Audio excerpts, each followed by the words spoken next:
बच्चों, आज की इस वीडियो में आपका बहुत बहुत स्वागत है। मैं आपको आज पुनरावृत्ति के इस दौर में सूचना लेखन का अभ्यास कराने जा रही हूँ। आप सूचना लेखन के लिए अपनी कॉपी पर एक ऐसे ही बॉक्स बनाइए।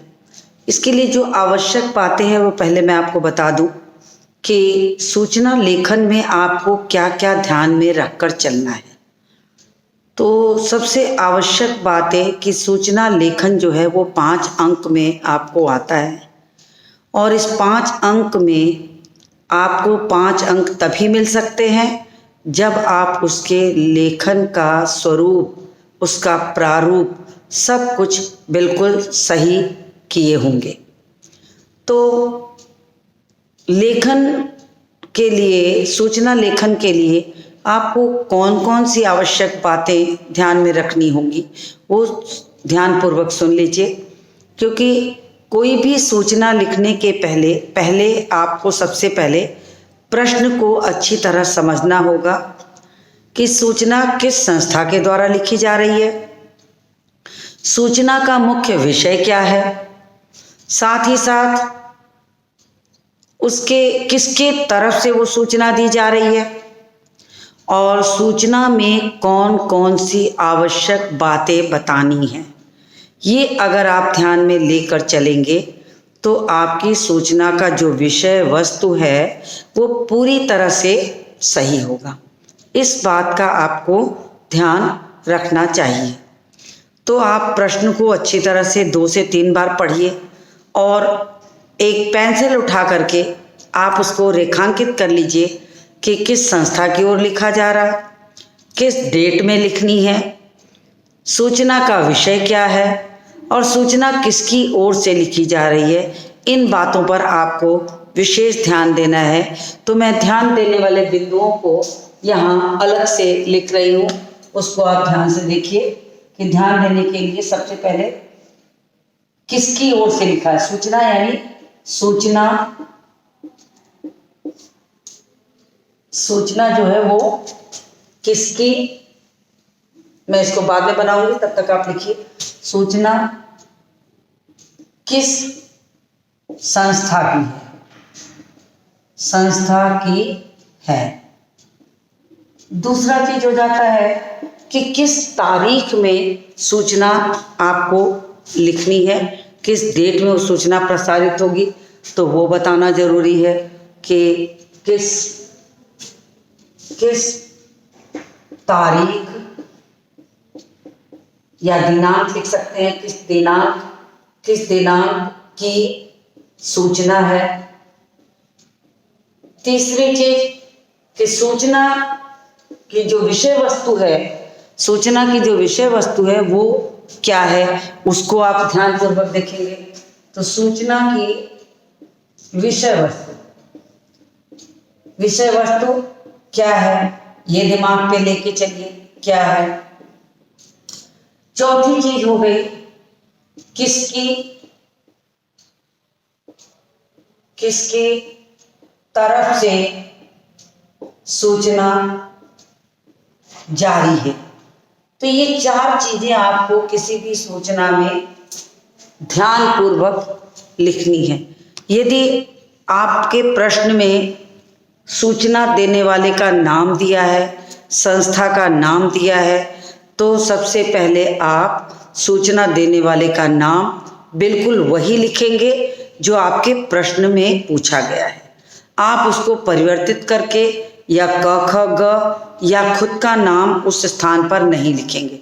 तो ये 4 चीजें आपको बिल्कुल अच्छी तरह से ध्यान में लेके चलनी है कि संस्था का नाम बिल्कुल वही होना चाहिए जो आपके प्रश्न में है, तारीख भी बिल्कुल सही होनी चाहिए, जिस डेट में आपको सूचना देने की बात कही गई है आप वही लिखेंगे, और विषय तो संक्षिप्त में आप बिल्कुल जितना बना सकते हैं वो लिखिए। उसके बाद किसकी तरफ से, ये 4 बात सही है तो आपने आधे अंक का काम कर लिया, यानी कि 3 नंबर की चीजें आपकी सही हो गई। अब विषय वस्तु क्या है उस पर ध्यान देना है कि सूचना ना तो बहुत लंबी लिखी जाती है और ना बहुत छोटी होती है। दूसरी चीज, सूचना लेखन में आप पैराग्राफ नहीं बदलते। ये भी ध्यान में रखने की चीज है कि विषय वस्तु में आप पैराग्राफ नहीं बदलेंगे। अनुच्छेद परिवर्तन, अनुच्छेद परिवर्तन नहीं होता। तो ये हो गया, अनुच्छेद परिवर्तन नहीं होता। आप एक ही पैराग्राफ में लिखेंगे, संक्षेप रूप में लिखेंगे कि क्या क्या चीजें उसमें आवश्यक हैं, उसको ध्यान में रखकर लिखेंगे। तो कुछ एक चीजों पर मैंने आपका ध्यान आकर्षित करने के लिए इसको हाईलाइट करके आपको बता दिया कि वास्तव में आपको इन सब चीजों पर ध्यान देना होगा जब एक सूचना में पूरे अंक आपको लेने हो तो ये चीजें मैंने बता दी। तो संभवतः आपको इतनी बात समझ में आ गई होगी। अब मैं एक प्रश्न लिखूंगी, फिर प्रश्न लिखने के बाद मैं उसको रब करूंगी, फिर मैं सूचना लेखन का पूरा प्रारूप फॉर्मेट इस पर बनाऊंगी। तो मैं पहले प्रश्न लिखती हूँ, इसको मैं रब कर रही हूँ। अगर आपको ये आवश्यक लगता है तो आप इसका स्क्रीनशॉट ले लीजिए, क्योंकि मैं इसे मिटाऊंगी, फिर मैं आपको पूरे नोटिस राइटिंग का फॉर्मेट समझाऊंगी, सूचना लेखन का प्रारूप। तो मैं इसे रब कर रही हूँ। तो इतनी बात आपकी समझ में आ गई होगी। अब मैं आपको इसके लिखने के पहले प्रश्न लिख देती हूँ। आप प्रश्न उतार लीजिए, फिर आप भी अपना फॉर्मेट बना के, क्योंकि ये रिवीजन सेशन है, रिवीजन सेशन अगर होता है तो मतलब आपको चीजें आती हैं, आप भी करिए। जहाँ त्रुटि हो जाए उस त्रुटि का सुधार करिएगा। तो मैं लिख देती हूँ आपका जो ये विषय है सूचना लेखन। इसीलिए मैंने अभी तक लिखा नहीं था ऊपर कि आपको पहले मैं जरूरी चीजें समझा लूं, फिर मैं आपको बताऊं। तो प्रश्न उतारिए। इसका प्रश्न क्या है आपको आया है, क्वेश्चन लिखिए। शिक्षक दिवस, शिक्षक दिवस, शिक्षक दिवस के अवसर पर, के अवसर पर कार्यक्रम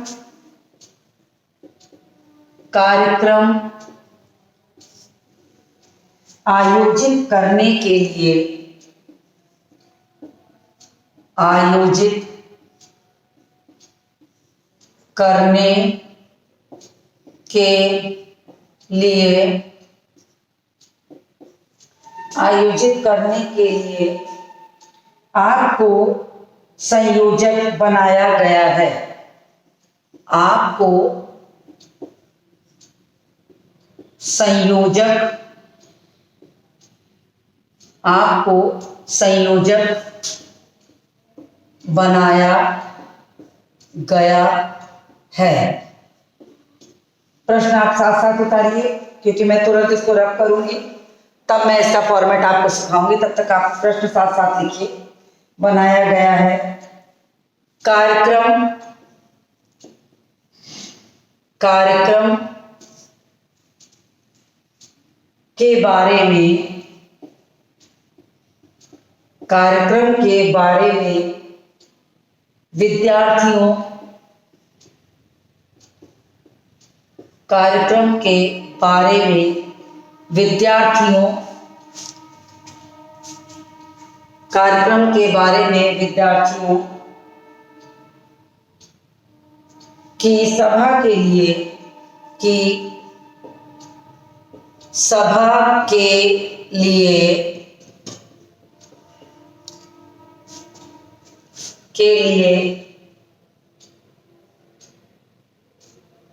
एक सूचना,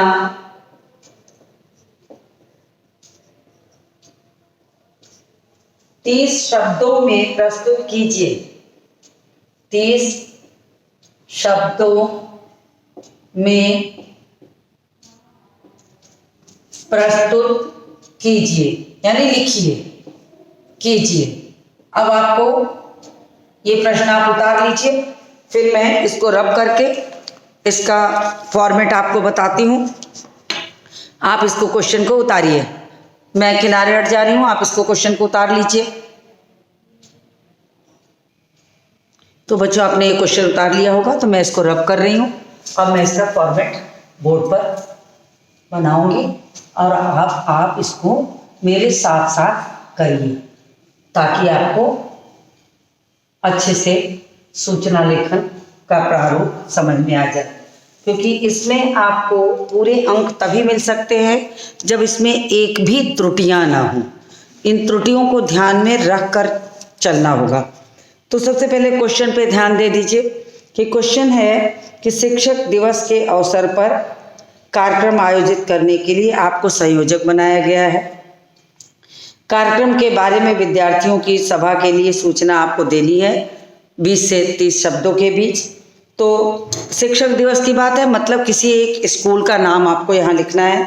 प्रश्न में कोई भी स्कूल का नाम नहीं दिया है, इसलिए आप कुछ भी लिख सकते हैं। तो मैं आर्मी पब्लिक स्कूल वाराणसी लिख देती हूँ। तो ये ऊपर की लाइन को आप छोड़ दीजिए, मैं ऐसे कर दे रही हूँ जिससे आपको ये स्पष्ट हो जाए कि ये लाइन छूटी हुई है। और दूसरी बहुत ध्यान देने की बात है कि आपको जो नाम लिखेंगे वो बिल्कुल बीचों बीच आना चाहिए। तो बीचों बीच आने के लिए आप यहां से शुरू कर दीजिए। Army public school, army public school Varanasi, ये आपका हो गया जिसकी ओर से शिक्षक दिवस मनाने की संस्था का नाम जिसको कह सकते हैं। फिर उसके बाद आपको तुरंत इधर डेट डालनी है। अब डेट है, क्योंकि शिक्षक दिवस की बात है तो 5 सितंबर होगा, तो यानी कि 9वां महीना होगा। तो आप इसको 5 शिक्षक दिवस के लिए है, तो आप कार्यक्रम अगर कोई सभा करनी तो 5 तारीख इसको डाल देते हैं, उसी दिन हो रहा है। तो आप यहाँ सीधे इसके जस्ट बाद वाली लाइन में आइए और ये समझ लीजिए इसके बाद की लाइन है, आप मान के चलिए ऐसे करके, और यहाँ पर आ जाइए इस तरफ बिल्कुल सीधा। मैं इसको रब करके मिटा देती हूँ। आपको सीधा दिखाने के लिए मैंने यहाँ पर लाइन खींच के दिखाया था कि आप इसको लाइन लिख दीजिए 5/9/2020। अब इसके बाद की जो लाइन आएगी उसके ठीक बीचों बीच आपको यहां पर लिखना है सूचना। अब आपने सूचना डाला, अब इसके बाद आपको सूचना का विषय लिखना होगा। तो विषय क्या है कि आपको विद्यार्थियों की सभा के लिए एक सूचना देनी है, तो विद्यार्थियों की सभा का आयोजन। अब यहां लिख दीजिए विषय। बिल्कुल विषय भी आप सूचना लिखने के इधर और इधर बिल्कुल बराबर होना चाहिए। तो आप इसमें लिखेंगे विद्यार्थियों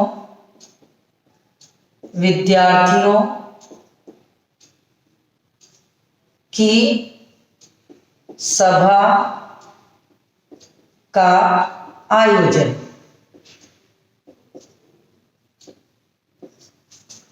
विद्यार्थियों की सभा का आयोजन। और मैं थोड़ा स्पष्ट लिखती हूँ, आपको नहीं क्लियर होगा मुझे पता है, तो मैं थोड़ा सा और स्पष्ट लिख देती हूँ और बड़ा भी कोशिश कर रही हूँ लिखने की, लेकिन चूंकि आपको स्पष्ट दिखाई नहीं देगा कैमरे से, तो मैं इसके तुरंत बाद वाली लाइन में ही लिखना है। यहाँ लाइन का कोई गैप नहीं है। आप लिखेंगे विद्यार्थियों, मुझे लग रहा है कि अब आपको स्पष्ट दिखाई दे रहा होगा, विद्यार्थियों की सभा का आयोजन। तो ये हो गया, सूचना आपने दे दी, विषय लिख दिया, डेट डाल दी, संस्था का नाम हो गया। अब इसके बाद आपका विषय वस्तु, मुख्य विषय जो है नोटिस का वो शुरू होगा। तो उसको लिखने के लिए आप बिल्कुल इसके बाद भी आप यहाँ पर सीधे इस किनारे आ जाएंगे और लिखेंगे। नोटिस की जो शुरुआत होती है उसकी एक खास तरीके से कहना चाहिए, उसकी एक भाषा होती है कि समस्त विद्यार्थियों को सूचित किया जाता है। जब यही नोटिस समाज के किसी लोगों को देनी है, तो उसमें आपको नहीं पता किसके लिए, तो आप लिख देते हैं सर्वसाधारण को सूचित किया जाता है। तो यहाँ चूंकि विद्यार्थियों के लिए है तो आप सीधे सीधे लिखेंगे समस्त विद्यार्थियों को सूचित किया जाता है। अब आप इसको लिखना शुरू करिए, बिल्कुल किनारे आ जाइए और शुरू करिए। समस्त विद्यार्थियों को सूचित किया जाता है कि, यही भाषा नोटिस राइटिंग की शुरुआत ऐसे ही होती है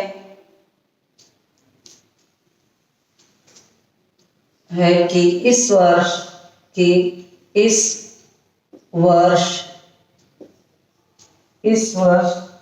शिक्षक दिवस के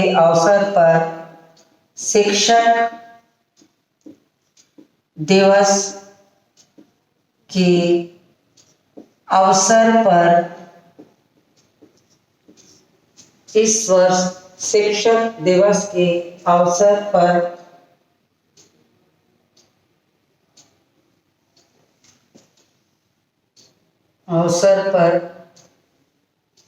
आयोजित कार्यक्रम का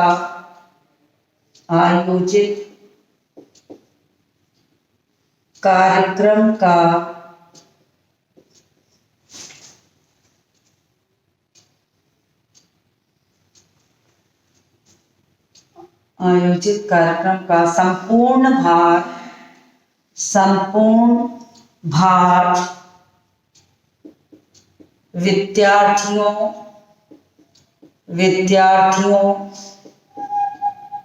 पर ही है।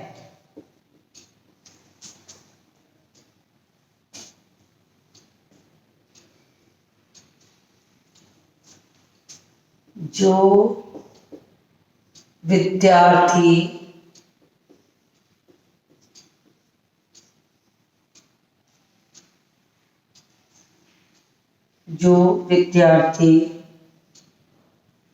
इस आयोजन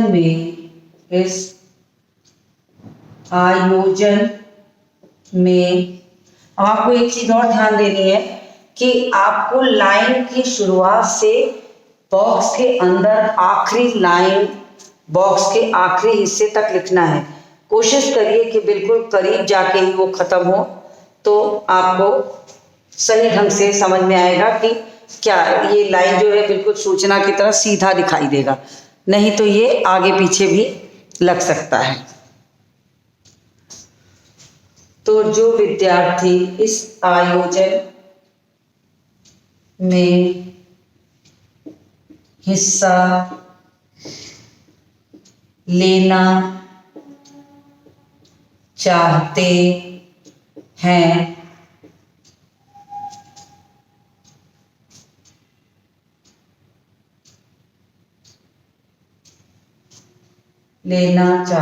हैं और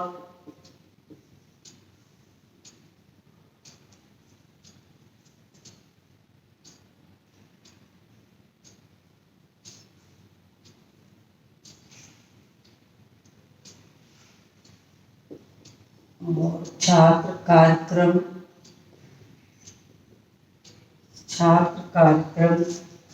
के बारे में संपूर्ण जानकारी, छात्र कार्यक्रम के बारे में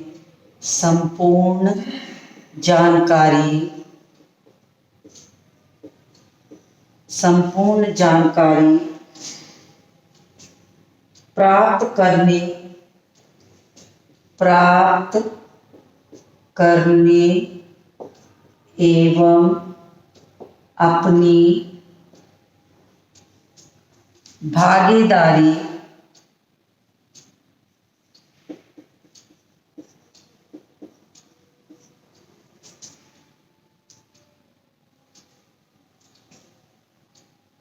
दर्ज कराना चाहते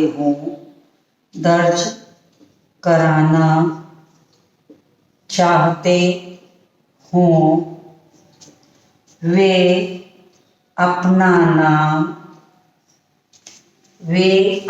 नाम शीघ्रातिशीघ्र वे अपना नाम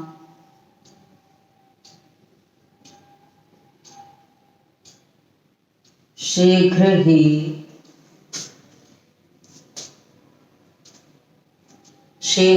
विद्यालय कप्तान, विद्यालय का हेड बॉय, तो विद्यालय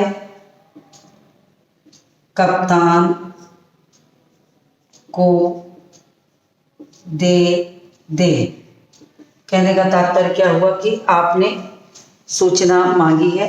जो विद्यार्थी इस कार्यक्रम में भाग लेना चाहते हैं, जिन विद्यार्थियों को कोई विशेष कार्यक्रम देना है, उन्हें अपना नाम लिखवाना है।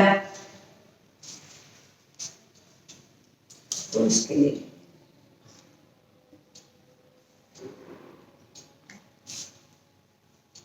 और उस दिन नियत समय पर, नियत स्थान पर जहाँ ये कार्यक्रम होगा आदि की सूचना ये के लिए ही ये गोष्ठी या सभा का आयोजन किया गया है। तो ये नाम भी विद्यालय कप्तान हेड बॉय को देना है। तो इसी की सूचना दी जा रही है कि आप अपना भागीदारी दर्ज करा लीजिए, शीघ्रातिशीघ्र इसकी सूचना दे दें।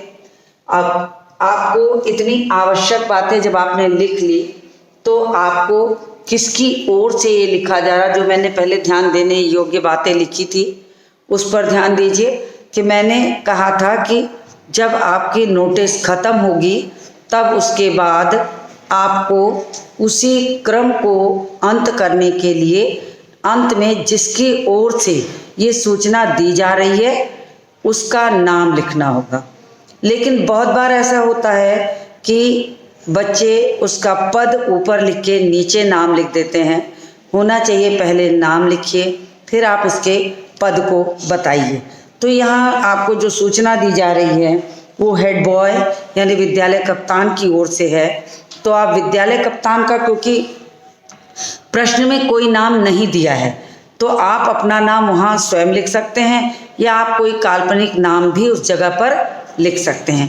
कोई भी नाम लिख लीजिए, लेकिन जो भी नाम लिखिएगा ये ध्यान में रखकर कि उसकी मात्रा बिल्कुल सही होनी चाहिए, क्योंकि नोटिस राइटिंग में कटिंग होना, आप त्रुटियां करिए बार बार या अशुद्धियां करके उसको काट के उसके बगल में लिखते जाइए, ये उचित नहीं है, क्योंकि इसके लिए आपके अंक जो हैं वो काटे जाते हैं।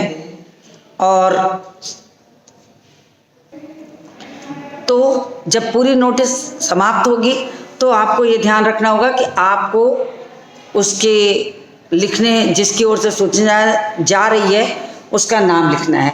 तो आप हेड बॉय का कोई भी नाम रख लीजिए, राम प्रकाश रख लीजिए, नीलकमल लिख लीजिए, कुछ भी लिख लीजिए। अब बहुत बार बच्चे ये पूछते हैं कि यहाँ पर कोई लाइन का गैप होगा कि नहीं, तो एक लाइन का गैप यहाँ दे दीजिए। देखिए मैं यहाँ पर एक क्रॉस बना रही हूँ, मतलब ये लाइन का गैप है।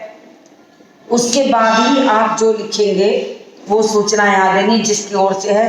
तो मान लीजिए आपने हेड बॉय का नाम नीलकमल लिख दिया, नीलकमल, और अब नीलकमल आपके यहाँ का हेड बॉय है, तो आप या तो हिंदी में हेड बॉय लिख दीजिए या आप विद्यालय कप्तान भी लिख सकते हैं। तो मैं यहाँ पर विद्यालय कप्तान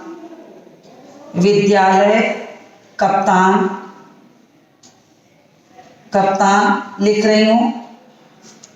अब इसके बाद की जो चीज है उस पर ध्यान दीजिए। आप जब सूचना लेखन शुरू करिए तो आप ये नीचे की लाइन को बिल्कुल मत खींचिए। जब आपका सूचना लेखन पूरा हो जाए, कंप्लीट हो जाए पूरी तरीके से, फिर आपको इस बॉक्स को बंद करना है। अब बॉक्स के साथ क्या है कि आपका पेज जितना बड़ा हो, जिस कॉपी पर आप लिख रहे हैं आपका पेज जितना बड़ा हो, उसके मिडिल में बीचों बीच एक स्टैंडर्ड साइज आपको रखनी है बनाने के लिए। तो इसलिए मैं बोर्ड पर जो बता रही हूँ उसके हिसाब से न चल के आप अपने पेज के जो जितना बड़ा आपका पेज हो उसके मिडिल में बीचों बीच में लगभग कोशिश करिए कि चारों ओर जो जगह बच रही है वो बराबर हो। तो आप 3 तरफ लाइन खींच लीजिए, नीचे की लाइन को अभी छोड़ के रखिए। जब आपकी सूचना लेखन का विषय पूरा हो जाए और आप किसकी ओर से सूचना दी जा रही है ये भी उसमें जोड़ लीजिए। उसके बाद आपको एक लाइन का गैप देके वो लाइन पूरी जोड़नी है। तो ये चीज़ ध्यान में रखिएगा, नहीं तो होगा क्या कि आपका मैटर अगर किसी कारण से बढ़ गया या घट गया तो आप उसमें आपके नीचे के हिस्से पे जो जगह है वो ज़्यादा दिखेगी, तो वो भी आपके हिसाब से जो है वो त्रुटि मान ली जाएगी और फिर उस पर नंबर कम मिलेंगे। इसके साथ ही साथ आपको एक चीज़ और ध्यान देनी है कि अब बहुत बार किसी किसी पुस्तकों में आपको ये जो डेट है वो इधर भी मिल सकती है, लेकिन आप इधर डेट बिल्कुल नहीं डालेंगे, वो पुराना प्रकाशन होगा, इस कारण से हो सकता है आपको मिल जाए। तो इस नियम को अगर आप मान के चलेंगे तो आपको कभी भी जो नोटिस राइटिंग के अंक है वो नहीं काटे जाएंगे। और मैंने जो आपको ये अभी आपको कराया है ये आपका 2017-18 का प्रश्न था जो मैंने आपको कराया है। तो इस माध्यम से अगर आप अपना अभ्यास कार्य भी करना चाहते हैं तो किसी भी सन में आया हुआ कोई भी सूचना लेखन का एक प्रश्न उठाइए, अपनी कॉपी पे बनाइए, उसकी ज़रूरी बातों को ध्यान दीजिए। जो उसमें सबसे ज़रूरी बात है वो ये है कि आपके सूचना लेखन में एक भी कटिंग यानी आप काट कर नहीं लिखेंगे। इसलिए आपको ध्यान में क्या रखना होगा कि आप ध्यान में बिल्कुल ये रखेंगे कि कठिन शब्दों का प्रयोग नहीं करेंगे।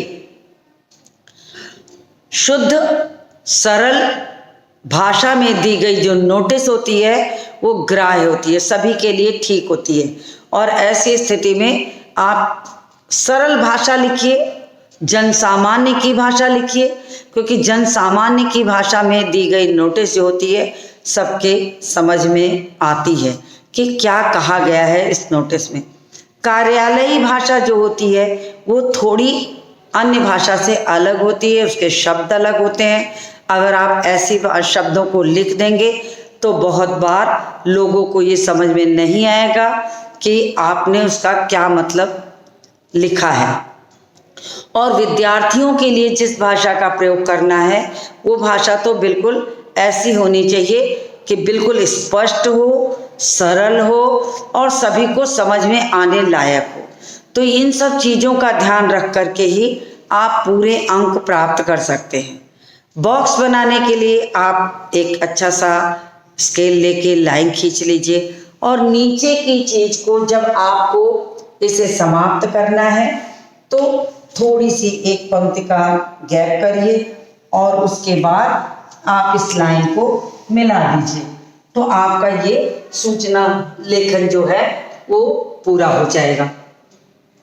लेकिन ध्यान में रखिएगा, मैं एक तरीके से कहिए कि पुनरावृत्ति ही कर रही हूँ कि यहाँ बॉक्स की जो लाइन आपकी ऊपर की होगी उस लाइन में को लेके आप अपनी संस्था का नाम नहीं लिखेंगे। क्यों नहीं लिखेंगे कि जब आप इसकी मात्रा देंगे तो ये ऊपर की ओर चला जाएगा, जब ऊपर की चला जाएगा तो ये बॉक्स को क्रॉस करने लगेगा। तो आपकी मात्राएं जो ऊपर है, जैसे ई की है, रेफ है, इसकी ई है, तो ये ऊपर दिखेगी तो वो गलत हो जाएगा। आपको बॉक्स के अंदर ही सारी चीज़ें लिखनी है, तो बेहतर है कि आप यहाँ पर लाइन एक छोड़िए, उसके बाद उसकी बाद की लाइन में आप इधर आ जाएंगे, किनारे एकदम बॉक्स से लगा, उसके बाद आप इसमें आएंगे, फिर आपकी विषय होगी। तो ये छोटी मोटी चीज़ें हैं जिनको ध्यान में रखकर चलेंगे तो सूचना लेखन में कोई भी अंक नहीं कटता। लेकिन जो उससे भी आवश्यक चीज़ है वो है कि प्रारूप को इसीलिए बनाया जाता है कि आपकी नोटिस राइटिंग बिल्कुल क्लियर हो, स्पष्ट हो और आपको उसमें पूरे अंक प्राप्त हों। तो इस चीज़ को आप ध्यान में रखकर अभ्यास करेंगे और इसके साथ ही साथ आपको ये भी देखना होगा कि कहीं आपको लिखते समय कटिंग ना होने पाए। उसके लिए आसान है कि आप सरल शब्दों का इस्तेमाल करिए, प्रयोग करिए। और अगर गलती होने के लिए किसी शब्द को लिखते समय आपको ऐसा लगता है कि उसकी मात्रा आपसे गलत भी हो सकती है, तो पहले आप उसको कहीं अलग लिखकर देख लीजिए कि आपकी मात्रा सही है, क्योंकि उस नोटिस के बॉक्स के अंदर कोई कटिंग नहीं होनी चाहिए। इस बात को ध्यान में रख के चलेंगे तो आपकी जो नोटिस राइटिंग है बिल्कुल साफ सुथरी होगी और स्पष्ट होगी, तो इसमें कोई भी अंक कटने की गुंजाइश नहीं होगी। तो मुझे उम्मीद है कि ये नोटिस राइटिंग का जो प्रारूप मैंने आज आपको समझाया वो आपको अच्छी तरह समझ में आ गया होगा। तो आज के इस वीडियो को मैं यहीं समाप्त करती हूँ और मिलती हूँ आपसे अगले वीडियो में।